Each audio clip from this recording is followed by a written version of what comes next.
Ang mabuting balita ng Panginoon ayon kay San Marcos. Papuri sa iyo, Panginoon.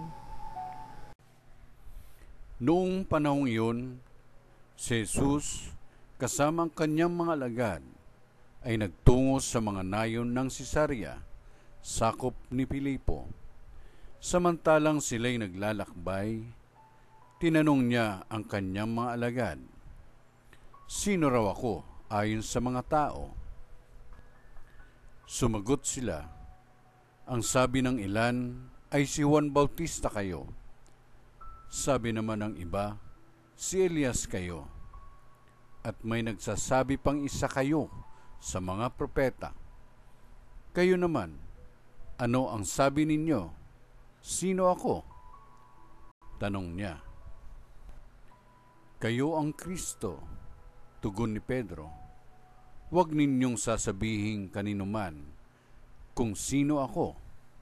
Mahigpit na utos niya sa kanila. Mula noon, ipinaalam na ni Jesus sa kanyang mga alagad na ang anak ng tao'y dapat magbata ng maraming hirap.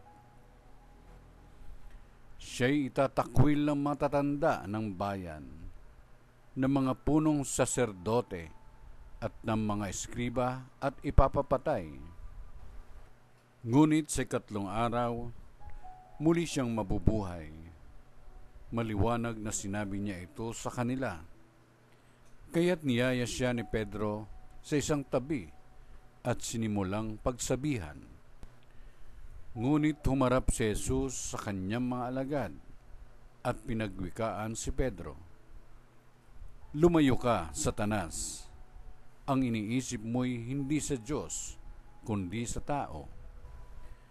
Pinalapit ni Jesus ang mga tao, pati ang kanyang mga alagad, at sinabi, "Kung ibig ninumang sumunod sa akin, limutin niya ang ukol sa kanyang sarili, pasanin ang kanyang krus at sumunod sa akin. Ang naghahangad na magligtas ng kanyang buhay ay siyang mawawalan nito. Ngunit ang mag-alay ng kanyang buhay alang-alang sa akin at sa mabuting balita ay siyang magkakamit niyon."